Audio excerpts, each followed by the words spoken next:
ಕರ್ನಾಟಕ ಚಲನಚಿತ್ರ ವಾಣಿಜ್ಯ ಮಂಡಳಿಯಲ್ಲಿ ಒಂದು ಮಹತ್ವದ ಸುದ್ದಿಗೋಷ್ಠಿ ನಡೀತು. ಕನ್ನಡ ಚಿತ್ರರಂಗದಲ್ಲೂ ಕೂಡ ಹೆಣ್ಮಕ್ಳ ಮೇಲೆ ಶೋಷಣೆ, ದೌರ್ಜನ್ಯ, ದಬ್ಬಾಳಿಕೆ ಏನಾದರೂ ನಡೀತಾ ಇದೆಯಾ ಅಂತ ಹೇಳ್ಬಿಟ್ಟು ಮಹಿಳಾ ಆಯೋಗದ ಅಧ್ಯಕ್ಷರಾಗಿರ್ತಕ್ಕಂಥ ನಾಗಲಕ್ಷ್ಮಿ ಮೇಡಮ್ ಅವರ ಒಂದು ಉಪಸ್ಥಿತಿಯಲ್ಲಿ ಒಂದು ಸುದ್ದಿಗೋಷ್ಠಿ ನಡೀತು. ಈ ಒಂದು ಸುದ್ದಿಗೋಷ್ಠಿಯಲ್ಲಿ ನಮ್ಮ ಹಿರಿಯ ನಟಿ ಭಾವನಾ ರಾಮಣ್ಣ ಮೇಡಮ್ ಕೂಡ ಭಾಗಿಯಾಗಿದ್ರು. ಚರ್ಚೆಯಲ್ಲಿ ಏನೆಲ್ಲ ಡಿಸ್ಕಷನ್ ಆಗ್ತಾ ಹೋಯ್ತು ಅನ್ನೋದನ್ನ ಅವ್ರನ್ನೇ ಮಾತಾಡಿಸ್ತಾ ಕೇಳ್ತೀನಿ ನಾನು. ಮ್ಯಾಮ್, ಕನ್ನಡ ಚಿತ್ರರಂಗಕ್ಕೆ ಒಂದು ಹೇಮಾತರದ ಕಮಿಟಿ ಬೇಕು ಅನ್ನೋಂಥದ್ದು ಕೆಲವರು ಕೇಳ್ತಾ ಇದ್ದಾರೆ. ಸೊ ನಿಜವಾಗ್ಲೂ ಹೇಮಾತರದ ಕಮಿಟಿ ಅವಶ್ಯಕತೆ ಇದೆಯಾ? ಇವತ್ತು ವಾಣಿಜ್ಯ ಮಂಡಳಿಯಲ್ಲಿ ನಡೆದಂಥ ಸುದ್ದಿಗೋಷ್ಠಿಯಲ್ಲಿ ಯಾವೆಲ್ಲ ವಿಚಾರಗಳ ಬಗ್ಗೆ ಚರ್ಚೆ ಆಯಿತು? ಹೇಮಾ ಕಮಿಟಿ ಅವಶ್ಯಕತೆ ಇದೆಯಾ ಅನ್ನೋಕ್ಕಿಂತ ಮುಂಚೆ ಅದೇನು ಎಲ್ಲಿಂದ ಆಯಿತು ಅನ್ನೋದು ಗೊತ್ತಾಗಬೇಕು ನಮಗೆ. ಇದನ್ನು ರೇವತಿ ಅವರು ಸ್ಥಾಪನೆ ಮಾಡಿದಂತಹ WCC women in cinema collective ಅಂತ ಅವ್ರು ಮಾಡ್ಕೊಂಡಿದ್ದಾರೆ. ಕಲಾವಿದರು, ಹೆಸರಾಂತ ಕಲಾವಿದೆ ಅವರೊಂದಷ್ಟು ನಮ್ಮ ಮಹಿಳೆಯರನ್ನ ಒಟ್ಟುಗೂಡಿಸ್ಕೊಂಡು ಯಾಕಾಗಿ ಮಾಡಿದ್ದಾರೆ. ಅವರೇ ಒಂದು 2008ರಲ್ಲಿ ಒಂದು ಪತ್ರಿಕಾಗೋಷ್ಠಿನ ಉದ್ದೇಶಿಸಿ ಅವ್ರು ಹೇಳಿದ್ದಾರೆ ಕಾರಣ ಏನು ಅಂತ. But that shows a very ನೋಡ್ರಿ, ನನಗೂ ಆತ್ಮವಿಶ್ವಾಸ ಇದೆ. ಇಲ್ದೇ ಬಂದಿಲ್ಲ, ಇಷ್ಟು ವರ್ಷ ನಿಂತಿಲ್ಲ ಯಾರೂ. ನಮಗೂ ಆತ್ಮಗೌರವ ಇಟ್ಕೊಂಡೇ ಬಂದಿರೋದು. ನಮಗೂ ನನ್ನ ಮರ್ಯಾದೆ ಕೊಟ್ಟರೆ ನಾನು ಹೋಗೋದು. ಸುಮ್ಮನೆ ಎಲ್ಲ ಕರೆದ್ರೆ ನಾವು ಯಾರೂ ಹೋಗಲ್ಲ. ನೀವು ಹೋಗ್ತೀರಾ? ಯಾರೂ ಹೋಗಲ್ಲ. ಇವತ್ತು ನಮ್ಮ ದೇಶದ ಪ್ರತಿಯೊಬ್ಬ ಹೆಣ್ಮಗಳು, ಅದು ಸ್ಪೆಷಲಿ ನಮ್ಮ ಕರ್ನಾಟಕದಲ್ಲಿರೋ ಪ್ರತಿ ಹೆಣ್ಮಕ್ಳಿಗೂ ಆ ಒಂದು ಧೈರ್ಯ ಎಲ್ಲರಿಗೂ ಇದೆ. ಅದನ್ನು ಧೈರ್ಯ ಕೊಡೋಕ್ಕೇ ನಮಗೆ ಫ್ರೀ ಬಸ್ ಕೊಟ್ಟಿರೋದು. ಅದರಲ್ಲೇ ಗೊತ್ತಾಯಿತು, ನಮ್ಮ ಫ್ರೀ ಬಸ್ಸಲ್ಲಿ ಸಾವಿರಾರು ಜನ ಓಡಾಡ್ದಾಗಲೇ ಗೊತ್ತಾಗ್ಲಿಲ್ವಾ? You already know how women will talk and how expressive they are ಅನ್ನೋದು ಗೊತ್ತಿದೆ. ಹೇಮಾ ಕಮಿಟಿ ನಮಗೆ ಬೇಕೋ ಬೇಡವೋ ಅನ್ನೋ ಪ್ರಶ್ನೆಗಿಂತ ಹೆಚ್ಚಾಗಿ ಹೇಮಾ ಕಮಿಟಿ ಯಾಕಾಗಿದೆ ಅಲ್ಲಿ? ಇವತ್ತು ಅಲ್ಲಿ ಇಡೀ ಚಿತ್ರರಂಗ ಬಂದಾಗ ನಿಂತಿದೆ. ಯಾರು ಕೊಡ್ತಾ ಇದ್ದಾರೆ ಊಟ ಅಲ್ಲಿ? ಕೊಡ್ತಾರಂತ ರೇವತಿ ಅವರು ಮತ್ತು ಅವ್ರ ಜೊತೆಗಿರೋ ಒಂದು 4-5 ಜನ ಹೆಂಗಸರು. ಅವ್ರದ್ದು ಮಾತ್ರ ಅಳಕ್ಕೆ ಹೇಳ್ಕೊಳ್ತಿದ್ದಾರೆ. ಬರ್ಕಾದತ್ತು ಅವ್ರು ಇವ್ರ ಹತ್ರ ಎಲ್ಲ ಹೋಗ್ಬಿಟ್ಟು ಟೈಮ್ಸಲ್ಲಿ ಅಲ್ಲಿಲ್ಲ ಹೋಗ್ಬಿಟ್ಟು ಹೇಳ್ತಾ ಇದ್ದಾರೆ ಅವರು, ನಮಗೆ ಮಾತ್ರ ಸಿನಿಮಾ ಬರ್ತಿಲ್ಲ, ನಾವು ಕಂಪ್ಲೇಂಟ್ ಹಾಕಿದ್ದಕ್ಕೆ ಬರ್ತಿಲ್ಲ, ನಮ್ಮನ್ನೆಲ್ಲ ಬಾಯ್ಕಾಟ್ ಮಾಡಿದಾರಂತ. ಸರಿ, ಇವ್ರು ಇವತ್ತು ಎಲ್ಲರನ್ನೂ ಮನೆ ಕಳಿಸಿದಾರಲ್ಲ, ಇಡೀ ಇಂಡಸ್ಟ್ರಿನ ಮುಚ್ಚಿಸಿದಾರಲ್ಲ. ಇವತ್ತು ಇವರು ಕಲಾವಿದರು, ಹೀರೋನ ಮಾತ್ರ ನಾವು ಜನ ನೋಡೋದು ಅಥವಾ ಹೀರೋಯಿನ್ನ ನೋಡೋದು. ಬಾಕಿಯವ್ರನ್ನ ಯಾರು ನೋಡ್ತಾ ಇದ್ದಾರೆ? ಅವ್ರ ಹೊಟ್ಟೆ ಹಸನ್ನ ಯಾರು ಕೇಳ್ತಾ ಇದ್ದಾರೆ? ಮಾಡಿದಾರಾ? ಒಂದು ಹೇಮಾ ಕಮಿಟಿಯಲ್ಲಿ ಯಾಕಾಯಿತು? ಅಲ್ಲಿ ಒಬ್ಬಳು ಕಲ್ಕತ್ತಾದ ಹುಡುಗಿ ಬಂದು ಕತೆ ಕೇಳುವಾಗ ನಿರ್ದೇಶಕರು ಸರಿಯಾಗಿ ನಡ್ಕೊಂಡಿಲ್ಲ ಅಂತ ಹೇಳಿ, ಅದ್ರ ನಂತರವೂ ಅವಳು ಶೂಟಿಂಗಿಗೆ ಒಪ್ಕೊಂಡು ಚಿತ್ರೀಕರಣ ಅರ್ಧ ಮುಗಿಸಿ ಅವಳು ಹೋಗಿ ಕಲ್ಕತ್ತಾಕ್ಕೆ ಹೋಗಿ ಅಲ್ಲಿಂದ ಅವಳು ಈಗ ಆನ್ಲೈನಲ್ಲೇ ನಾವು ಇದು ತೊಗೊಳ್ಬಹುದಂತನೂ ಇದೆ, ಕಂಪ್ಲೇಂಟ್ ತೊಗೊಳ್ಬಹುದಂತ ಅಲ್ಲಿಂದ ಮಾಡಿ ಇವರು ಹೇಮಾ ಶುರು ಮಾಡಿದಾಗ 2008ರಲ್ಲಿ. ಮತ್ತು ಇವಾಗ ಬಂದಿರೋ ಕೇಸ್ಗಳೆಲ್ಲ ಯಾವುದು 10 ವರ್ಷ 15 ವರ್ಷದ್ದು ಕಾನೂನು ಪ್ರಕಾರವಾಗಿ. ನೀವು 10-15 ವರ್ಷದ ಇವಾಗ ಕೇಸೇ ನೀವು ತೊಗೊಳಕ್ಕಾಗಲ್ಲ, ಅದನ್ನು ಮರ್ಕಳಿಸೋಕ್ಕೆ ಆಗಲ್ಲ. ನೀವು ಹೆಂಗೆ ಸಾಬೀತು ಮಾಡ್ತೀರಾ ಅದನ್ನು? ಈಗ ಸ್ಪೆಷಲಿ ಶ್ರುತಿ ಹರಿಹರನ್ ಅವ್ರ ಕೇಸ್ ಇಲ್ಲಿ ನಮ್ಮಲ್ಲಿ ಆಪಾದನೆ ಆದಮೇಲೆ ಶ್ರುತಿ ಹರಿಹರನ್ ಅವರು ನ್ಯಾಯಾಲಯದ ಮೆಟ್ಟಿಲೇರಿದ್ರು. ಇಲ್ಲಿ ಬಂದಿದ್ರು ವಾಣಿಜ್ಯ ಮಂಡಳಿಯಲ್ಲಿ. ದಿವಂಗತ ಅಂಬರೀಷ್ ಸರ್ ಅವರು ನಮ್ಮ ಕಲಾವಿದರ ಅಸೋಸಿಯೇಷನ್ನ ಅಧ್ಯಕ್ಷರಾಗಿದ್ದರು. ಅವರ ನೇತೃತ್ವದಲ್ಲಿ ಮತ್ತು ಚೇಂಬರಿನ ಅಧ್ಯಕ್ಷರು ಎಲ್ಲರ ನೇತೃತ್ವದಲ್ಲಿ ಸಂಧಾನ ಸಭೆ ಆಯಿತು. ಅವ್ರು ಅದಕ್ಕೆ ಒಪ್ಕೊಂಡಿರಲಿಲ್ಲ.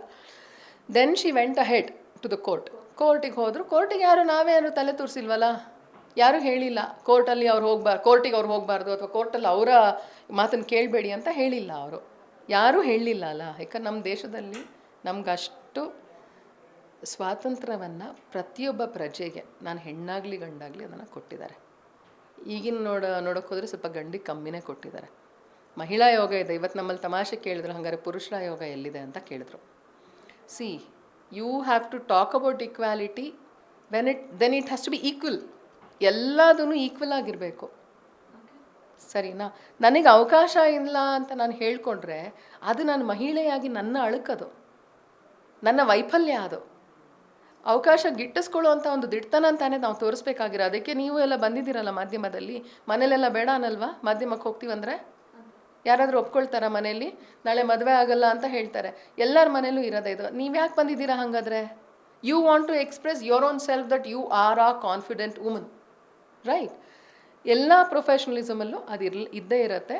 ಆಮೇಲೆ ಒಬ್ಬಳು ಹೊರಗಡೆ ಬಂದಾಗ ಅವಳಿಗೆ ಆ ಅರಿವು ಇರಬೇಕಾಗುತ್ತೆ, ಹೊರಗಿನ ಪ್ರಪಂಚದ ಅರಿವು ಬೇಕು. ಹಾಗಂತ ಅವಳು ಬಾಯಿ ಮುಚ್ಕೊಂಡು ಸುಮ್ಮನೆ ಕೂರ್ಬೇಕಂತ ಅಲ್ಲ.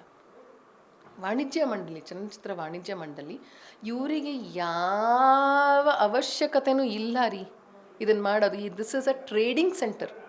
ಇಲ್ಲಿ ಏನಾಗುತ್ತೆ, ವಾಣಿಜ್ಯ ಮಂಡಳಿಯ ಜವಾಬ್ದಾರಿಗಳೇನು? ಇದಿರೋದು ಒಂದು ಕರ್ನಾಟಕ ಕೋಆಪರೇಟಿವ್ ಸೊಸೈಟಿ ಆ್ಯಕ್ಟಲ್ಲಿರುವಂತಹ ಒಂದು ಸಂಸ್ಥೆ. ಇದರಲ್ಲಿ ಅವ್ರದ್ದೇ ಆದಂತಹ ಒಂದು ಇದನ್ನು ಮಾಡ್ಕೊಂಡಿರ್ತಾರೆ. ಏನು ಎಲೆಕ್ಷನ್ ರೂಟೀನ್ ಎಲ್ಲ ಇದೆ, ಅದರ ಪ್ರಕಾರವಾಗಿ ಆಫೀಸ್ ಬೇರರ್ಸ್ ಎಲ್ಲ ಇರ್ತಾರೆ.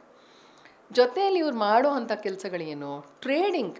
ಈಗ ನಾವು ಸಿನಿಮಾ ಚಿತ್ರೀಕರಣ ಆದ ನಂತರ ಮತ್ತು ಚಿತ್ರೀಕರಣ ಆಗುವ ಮೊದಲಿನ ಏನೇನು ನಮ್ಮ ತಾಂತ್ರಿಕತೆ ಇದೆ, ಟ್ರೇಡಿಂಗ್ ಇದೆ, ಆಮೇಲೆ ಥಿಯೇಟರಿಗೆ ಹಾಕೋದು ಹೇಗೆ, ಅದರದ್ದೆಲ್ಲ ಇವಾಗ if I have to go and release somewhere else, ನಾನು ಅಮೇರಿಕಾದಲ್ಲಿ ರಿಲೀಸ್ ಮಾಡಬೇಕು, ದುಬೈಯಲ್ಲಿ ರಿಲೀಸ್ ಮಾಡಬೇಕು, then how do I release?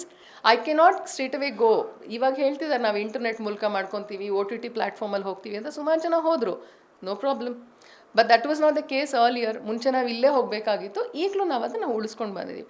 ಇವ್ರ ದೊಡ್ಡತನ ಏನಪ್ಪ ವಾಣಿಜ್ಯ ಮಂಡಳಿಯವ್ರದ್ದು ಅಂದರೆ, ಕರ್ನಾಟಕದಲ್ಲಿ ವಿಶೇಷವಾಗಿ ನಮ್ಮಲ್ಲಿ ರಾಜ್ಕುಮಾರ್ ಸರು ಮತ್ತು ಅದಕ್ಕಿಂತ ಮುಂಚೆ ಎಲ್ಲರೂ ಇದ್ದವರು, ಪುಟ್ಟಣ್ಣ ಕಣ್ಗಾಲ್ ಅವರು ಇದ್ದಾರೆ, ನಾವು ಇಲ್ಲಿ ಅಧ್ಯಕ್ಷರಾಗಿ ನಾವು ಜಯಮಾಲಾ ಮೇಡಮ್ನು ನೋಡಿದ್ದೀವಿ, ಅವರೆಲ್ಲರೂ ಇದ್ದಿದ್ದರಿಂದ ಕಲಾವಿದರಿಗೆ ಇಲ್ಲಿ ಹೆಚ್ಚಿನ ಆದ್ಯತೆಯನ್ನು ಕೊಡ್ತಾರೆ. ಕೊಡೋ ಅವಶ್ಯಕತೆ ಇಲ್ಲ. They can always say we are just trading, we are producers. ನಮ್ದು ಏನಿದ್ರು ಇಲ್ಲಿ ಹಣಕಾಸಿನ ವ್ಯವಹಾರದ ಸಂಸ್ಥೆ ಇದು, ಆಯಿತಾ? ಇಲ್ಲಿ ಬಂದು ನಾವು ಸಮಿತಿ ಮಾಡಿ ಅಂತ ಹೇಳೋಕ್ಕಾಗಲ್ಲ. ಆದರೂ ನಾವೇನು ಮಾಡಿದ್ದೀವಿ, ಇದನ್ನು ಒಂದು ಮದರ್ ಬಾಡಿಯಾಗಿ ಇಟ್ಕೊಂಡು ಇದರ ಅಡಿಯಲ್ಲಿ ನಾವು ಬೇರೆ ಅಂಗಗಳನ್ನು ನಾವು ಸೃಷ್ಟಿ ಮಾಡ್ಕೊಂಡಿದ್ದೀವಿ. ಅದರಲ್ಲಿ ಏನಿದೆ, ಕಲಾವಿದರ ಸಂಘ ಹೊರತುಪಡಿಸಿ ಇನ್ನೆಲ್ಲವೂ ಲೇಬರ್ ಆ್ಯಕ್ಟಲ್ಲಿ ಬರುತ್ತೆ. ಲೇಬರ್ ಆ್ಯಕ್ಟಿಂದು ತನ್ನದೇ ಆದಂಥ ನಿಯಮಾವಳಿಯನ್ನು, ಸೂಚನೆಯಂತೆ, ಸರ್ಕಾರದ ಸೂಚನೆಯಂತೆ ಆ ನಿಯಮಾವಳಿಯನ್ನು ಪಾಲಿಸ್ತಾ ಇರುತ್ತೆ. ಎಲ್ಲದೂ ಪಾಲಿಸ್ತಿದ್ದಾರೆ. ನೀವು 2ನೇ ಭಾನುವಾರಕ್ಕೆ ಹೋದರೆ ಪ್ರತಿ ವಾರ ಒಕ್ಕೂಟದ ಮೀಟಿಂಗ್ ಆಗುತ್ತೆ, ಎಲ್ಲ ಯೂನಿಯನ್ ಅವ್ರು ಸೇರಿಕೊಂಡು ಮೀಟಿಂಗ್ ಆಗುತ್ತೆ. ಅದರಲ್ಲಿ ಒಂದೊಂದು ಯೂನಿಯನ್, ಇವಾಗ ಹೇರ್ ಡ್ರೆಸ್ಸರು, ಮೇಕಪ್ ಯೂನಿಯನ್ ಅವರು they are answerable to director association. ಆ ಥರದ್ದು ನಿಯಮಾವಳಿ ಇದೆ. ಸರಿ, ಆಯಿತು, ನಾನು ಈ ಚೌಕಟ್ಟಲ್ಲಿದ್ದೀನಿ, ನಾನು ಇಲ್ಲಿಂದ ನಾನು ಗುರುತಿಸ್ಕೊಂಡಿದ್ದೀನಿ, ಆಮೇಲೆ ನಾನು ಇಲ್ಲಿರೋಂತಹ ನಿರ್ಮಾಪಕರ ಜೊತೆ ಕೆಲಸ ಮಾಡ್ತೀನಿ, ಮ್ಯಾನೇಜರ್ ಜೊತೆ ಕೆಲಸ ಮಾಡ್ತೀನಿ ಅಂತ ಹೇಳಿದ್ರೆ ನಾನು ಇಲ್ಲಿಂದವ್ರನ್ನ ಗುರುತಿಸ್ಕೊಂಡಿದ್ದೀನಿ ಅಂತ ಅರ್ಥ. ಆಮೇಲೆ ನನಗೇನಾದರೂ ಕಷ್ಟ ಆಯಿತು ನನ್ನಲ್ಲಿರೋ ಯೂನಿಯನ್ಗಳಿಗೆ ನಾನು ಹೇಳಬಹುದು. ಈಗ ನಮ್ಮಲ್ಲಿ ಇವರು ಕಾಲಾಧೀನರಾದ್ಮೇಲೆ, ಅಂಬರೀಷ್ ಸರ್ ಅವರು ಕಾಲಾಧೀನರಾದ್ಮೇಲೆ ನಮ್ಮಲ್ಲಿರೋದು ಇವಾಗ ದೊಡ್ಡಣ್ಣ ಸರ್ ಅವರು ಇದ್ದಾರೆ, ಆಮೇಲೆ ರಾಕ್ಲೈನ್ ಸರ್ ಅವರು ಇದ್ದಾರೆ. ಮಹಿಳೆಯರು ಯಾರು ಇಲ್ಲ, ನಮ್ಗೆ ಗೊತ್ತಿಲ್ಲ ಅಂತ ಸಂಜನಾ ಅವ್ರು ಹೇಳಿದ್ರು. ಮಹಿಳೆಯರಲ್ಲಿ ಕಾರ್ಯದರ್ಶಿಯಾಗಿ ಅನುಪ್ರಭಾಕರ್ ಇದ್ದಾರೆ, ಶ್ರೀಮತಿ ಅನುಪ್ರಭಾಕರ್, ಶ್ರೀಮತಿ ಶ್ರುತಿ ಅವರಿದ್ದಾರೆ, Tara didi, she is there always invariably, Jayamala ma'am ಯಾವಾಗಲೂ ಇದ್ದಾರೆ, ಉಮಾಶ್ರೀ ಮೇಡಮು ಕಲಾವಿದರನ್ನೇ ರೆಪ್ರೆಸೆಂಟ್ ಮಾಡಿ ಅವರು ಮಿನಿಸ್ಟರೂ ಆಗಿದ್ದಾರೆ ಈಗ. ಹಾಗಾಗಿ ಇಲ್ಲ, ಆ ಥರ ಇಲ್ಲ ಅಂತ ಹೇಳೋಕ್ಕಾಗಲ್ಲ ಅಷ್ಟು. ಮತ್ತು ನಮ್ಮಲ್ಲಿ ಯಾವುದೂ ಒಂದು ಕೇಸ್ ಬಂದಿಲ್ಲ. ಆಮೇಲೆ ಇನ್ನೊಂದು, ನಾವು ನಾಗಲಕ್ಷ್ಮಿ ಚೌಧರಿ ಮೇಡಮ್ ಏನು ಹೇಳಿಬಿಟ್ರು, ನಾವು ಪಾಶ್ನ ಕನ್ಸಿಡರ್ ಮಾಡಬೇಕಂತ ಹೇಳಿದ್ರು. ಅಂದರೆ ಪ್ರಿವೆನ್ಷನ್ ಆಫ್ ಸೆಕ್ಷುವಲ್ ಹ್ಯಾರಾಸ್ಮೆಂಟ್ ಆ್ಯಕ್ಟನ್ನು ಕನ್ಸಿಡರ್ ಮಾಡಬೇಕು. ಅದು ಎಂಪ್ಲಾಯ್ಮೆಂಟ್ ಆ್ಯಕ್ಟ್ ಅವರಿಗಿದೆ. This is an independent body by ಇಟ್ ಸೆಲ್ಫ್. ಇಲ್ಲಿ ನಮಗೆ ಸರ್ಕಾರ ಎಂಪ್ಲಾಯ್ಮೆಂಟ್ ಆ್ಯಕ್ಟಲ್ಲಿ ಹಾಕಿ ನೀವು ಹಾಗಾದರೆ, then you make us an industry, you call us an industry. ನಾವು ಇಂಡಸ್ಟ್ರಿ ಕಾರ್ಪೊರೇಷನ್ ಆ್ಯಕ್ಟಲ್ಲಿ ಹಾಕಿ ನೀವು, ಆವಾಗ ನಮ್ಗೆ ಸರ್ಕಾರನೂ ಇನ್ಸೆಂಟಿವ್ ಕೊಡುತ್ತೆ. ಈಗ ನಾನು ಎಲ್ಲ ನಿರ್ಮಾಪಕನ ತಲೆ ಮೇಲೆ ಹಾಕ್ಲಾ, ಕೂರಿಸ್ಕೊಳ್ಳಿ, ಇವ್ರನ್ನ ಕೂರಿಸ್ಕೊಳ್ಳಿ, ಆನಿಮಲ್ ಹಸ್ಬೆಂಡ್ರಿ ಅವ್ನು ಮನೇಕಾ ಗಾಂಧಿ ಅವ್ರು ಬಂದುಬಿಟ್ಟು ಅದನ್ನು ತೊಗೊಂಡು ಬಂದರು, ಆಯಿತು.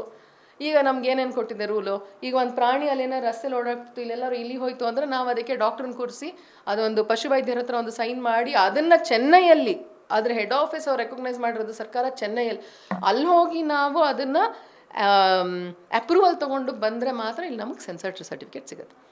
ಇನ್ನೊಂದು, ನಾವೇನಾದರೂ ಅದೇ ಥರ ತುಂಬ ನಮ್ಮಲ್ಲಿ ಒಂದಿರೋಂತಹ ಒಂದೇ ಒಂದಿದೆ ನಮ್ಮದು ಗೌರ್ಮೆಂಟ್ ಬಾಡಿ, ಆಯಿತಾ? ಅಕಾಡೆಮಿಗೆ ಅದು ಬರಲ್ಲ. ಕರ್ನಾಟಕದಲ್ಲಿರೋಂಥ ಸಿನಿಮಾ ಅಕಾಡೆಮಿಗೆ ಆ ಜವಾಬ್ದಾರಿ ಕೊಡಬಾರ್ದು ಅಂತ ನನ್ನ ಅನಿಸಿಕೆ. ಯಾಕಂದರೆ ಅವರಿರೋದು to educate people, educate students, ಯಾರ್ಯಾರು ಸಿನಿಮಾ ಕಲಿಬೇಕು ಅದ್ರ ಬಗ್ಗೆ ಸೆಮಿನಾರು, ವರ್ಕ್ಶಾಪ್ಸ್ ಇದನ್ನೆಲ್ಲ ಕಂಡಕ್ಟ್ ಮಾಡೋವಂಥದ್ದು. ಇನ್ನೊಂದು ಯಾರನ್ನಾದರೂ ಹಾಕ್ಕೊಳ್ಬೇಕು ಅಂತ ಇದ್ದರೆ ನಮ್ಮಲ್ಲಿ ಒಂದೇ ಒಂದು ಬಾಡಿ ರೀ ಸರ್ಕಾರದಿಂದ ಆಗೋದು, ಅದು ಯಾರಪ್ಪ ಅಂದರೆ ಸೆನ್ಸರ್ ಬೋರ್ಡ್ ಅವರು.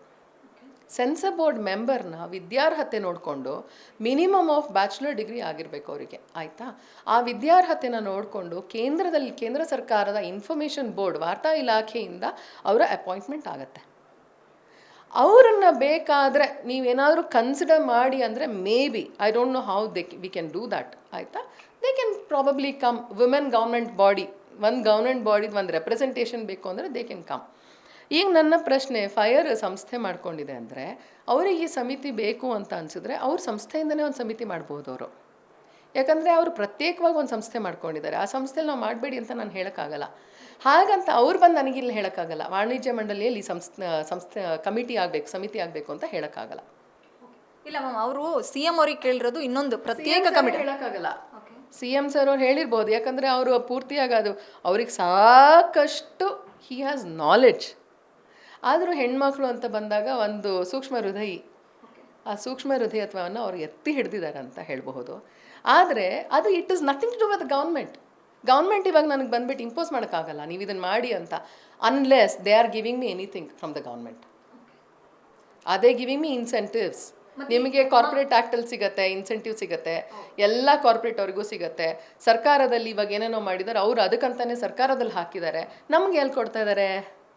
ಅಲ್ಲ, ಇವತ್ತು ಮಹಿಳಾ ಆಯೋಗದ ಅಧ್ಯಕ್ಷರು ಹೇಳ್ತಾ ಇದ್ರಲ್ಲ ಮ್ಯಾಮ್, ಭಾಷ್ ಕಮಿಟಿ ಇನ್ 15 days ಅಲ್ಲಿ ಆಗಬೇಕು, ನಮಗೆಲ್ಲ ಒಂದು ಡಾಕ್ಯುಮೆಂಟ್ಸ್ ಡೀಟೇಲ್ಸ್ ಅವರು ಇಂಪೋಸ್ ಮಾಡೋಕ್ಕಾಗಲ್ಲ. Because unless you provide us the incentives, ಅದಕ್ಕೆ ಪೂರಕವಾದಂತಹ ನಮಗೆ ಹಣದ ವ್ಯವಸ್ಥೆಯನ್ನು ನೀವು ಮಾಡಿಕೊಡಿ ಸರ್ಕಾರದಿಂದ.